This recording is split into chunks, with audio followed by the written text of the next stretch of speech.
Je vis le Seigneur, alors je dis, malheur à moi, je suis perdu, car je suis un homme dont les lèvres sont impures, et mes yeux ont vu le roi, l'Éternel des armées. Ésaïe 6, 1, 5.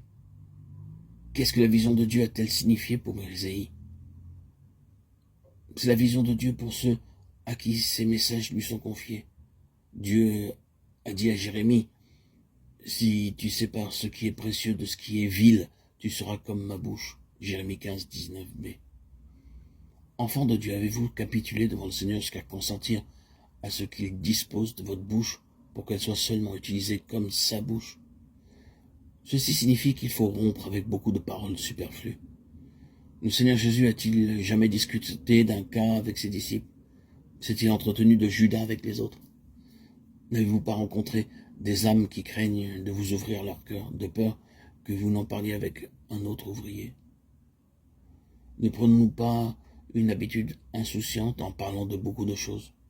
Nous n'aimerions pas être appelés à un cas, et nous n'aimerions pas savoir après que nous avons ouvert les profondeurs de notre cœur à une personne en qui nous avions mis notre confiance, que tout a été raconté à quelqu'un d'autre.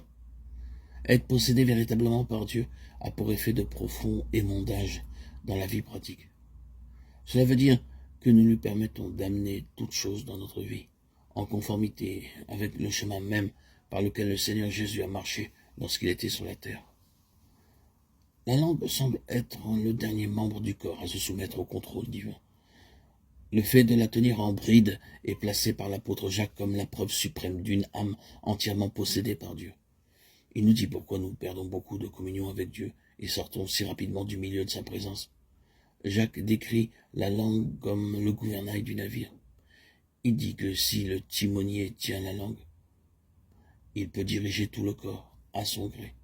Jacques dit en outre que la langue souille tout le corps et enflamme le cours de la vie naturelle. Par exemple, vous avez été offensé, vous en parlez et enflammez non seulement votre personne, mais aussi les autres. Ainsi, vous perdez le parfum de la présence divine. Quand la révélation de Dieu vint à Ésaïe, cela touchait à ses lèvres. Il pouvait dire seulement, je suis un homme dont les lèvres sont impures. J'habite au milieu d'un peuple dont les lèvres sont impures. Ésaïe 6, 5. Si la langue est sous le contrôle de Dieu, il nous gardera silencieux sur les autres, silencieux sur les préjudices subis et parfois silencieux sur nos expériences. La vie de Christ fut une vie très silencieuse. Si nous devons demeurer sans interruption sous la puissance de Dieu, il nous faudra apprendre, non pas à garder un silence forcé, affecté, mais à nous cacher en Dieu, dans cette retraite paisible qui nous rend si sereins que même quand les choses vont mal, nous sommes gardés parfaitement calmes et des propos aimables ne jailliront en aucun moment de nos lèvres. Ne pas éprouver le besoin de parler aux autres de notre expérience des torts qu'on nous a fait ou de nos œuvres, c'est un des signes d'une marche profonde avec Dieu. Lorsque nous pouvons être très utilisés sans jamais en parler, que nous pouvons être offensés et incompris sans nous plaindre à personne, cela montre que Dieu nous a sous son autorité.